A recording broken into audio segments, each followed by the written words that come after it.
Bronchioles, जो initial bronchioles है वहां तक ये आपके प्रेजेंट होगी। तो ये सारा था हमारा रेस्पिरेटरी ट्रैक्ट के बारे में। अब हम समझते हैं रेस्पिरेटरी ऑर्गन को, that is lungs. Respiratory organ क्या है हमारा? लंग्स। तो इसमें सिंपली एक डायग्राम ड्रॉ कर लेते हैं। इस तरह से ये ट्रैकिया है, इसके दो पार्ट जा रहे हैं आपके, ठीक है, प्राइमरी ब्रोंकस, और ये आपका जो लंग है वो प्रेजेंट है।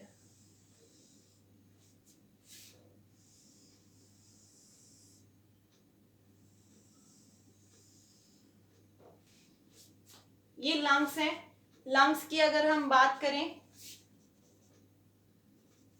तो लंग्स जो है वो पेयर में होते हैं। दो लंग्स देखने को मिल रहे हैं हमें पेयर में, सॉफ्ट है, इलास्टिक है,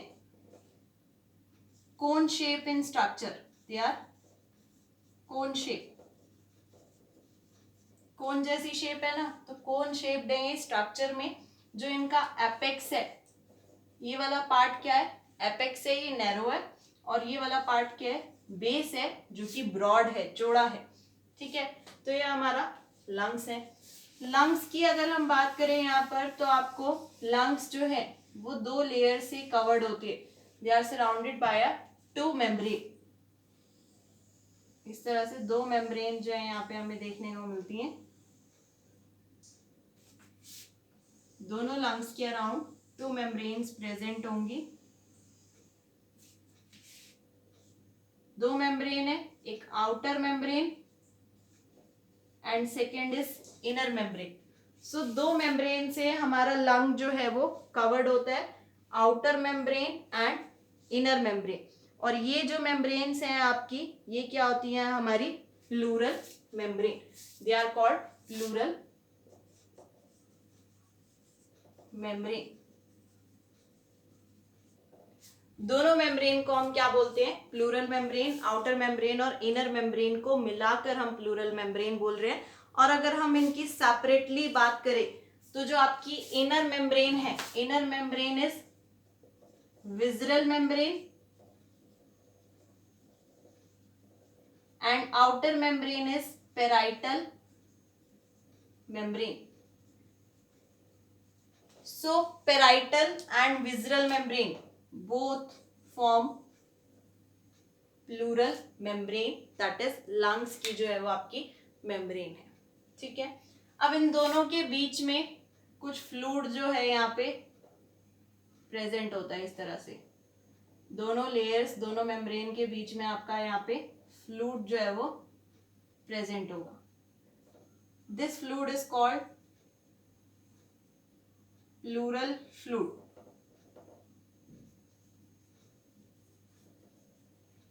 this fluid is called pleural fluid. And अंदर जो पूरा सेटअप होगा वो सेम होगा जैसे हमने ब्रांचेस पढ़ी, प्राइमरी, सेकेंडरी, टर्शरी, ब्रोंकियोल्स, ठीक है। फिर ब्रोंकियोल्स के बाद आपका टर्मिनल ब्रोंकियोल आ गया, respiratory bronchiole.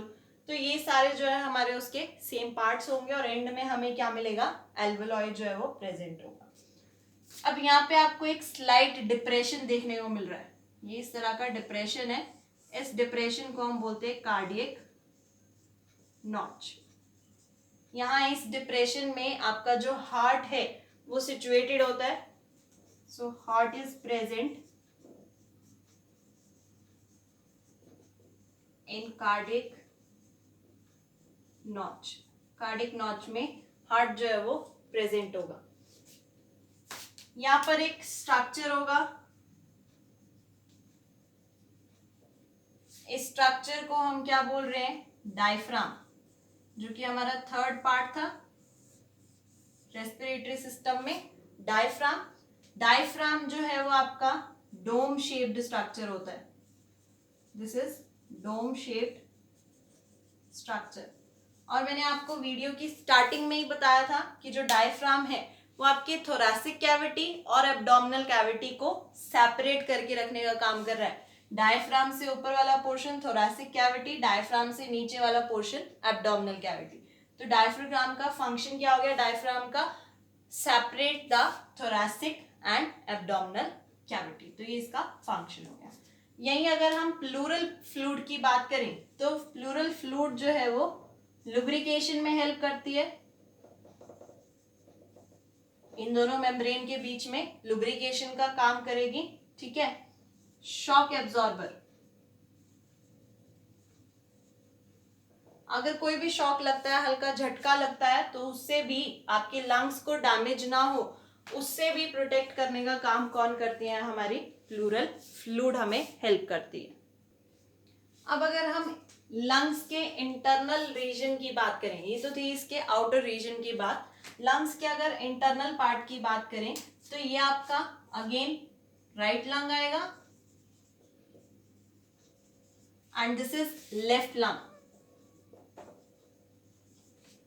Right lung is further divided into 3 lobes, 3 lobes present होती हैं राइट लंग में आपके, एंड लेफ्ट लंग में आपके 2 लोब्स जो है वो प्रेजेंट होती हैं। अब ये 3 लोब कौन कौन सी हैं? First is inferior, second is middle and third is first is inferior नहीं, फर्स्ट इज सुपीरियर, ऊपर है ना तो ये सुपीरियर होगी, then middle and then inferior. और लेफ्ट लंग 2 पार्ट्स में डिवाइडेड है, यहां पे आपकी सुपीरियर एंड देन इंफीरियर।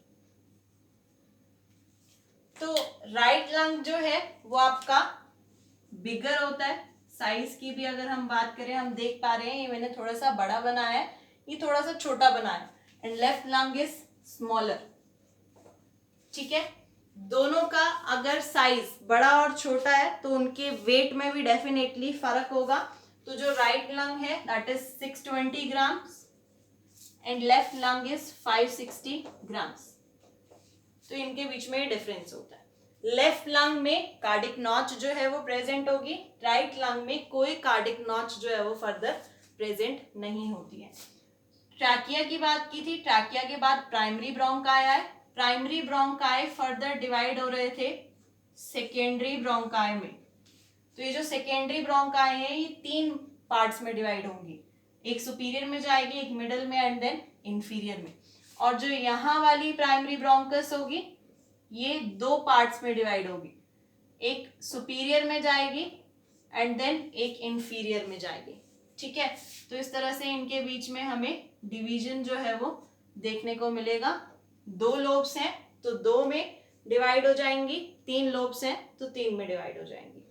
इसी तरह से फर्दर डिवीजन चलेगा और एट द एंड अगर हम यहाँ पर ड्रॉ करें तो हमें एट द एंड एल्वेलॉय जो है वो देखने को मिलेंगे।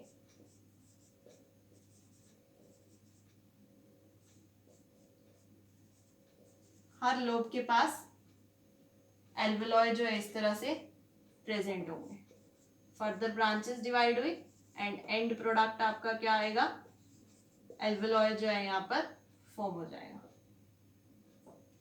ठीक है। तो ये था हमारा पूरा लंग्स का स्ट्रक्चर। इससे आपका जो है respiration in human beings, respiratory system जो हमने पढ़ा वो खत्म हो जाता है।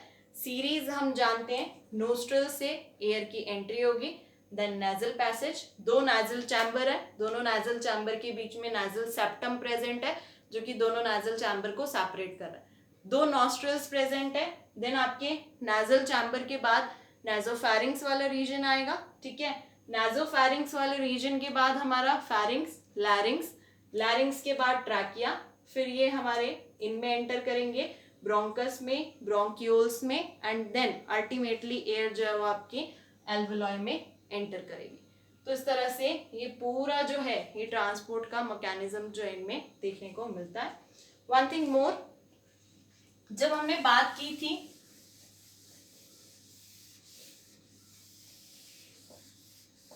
नाजल चैम्बर वाले रीजन की, ठीक है, तो वैसे मैंने आपको क्लियर कर दिया। नाजल चैम्बर में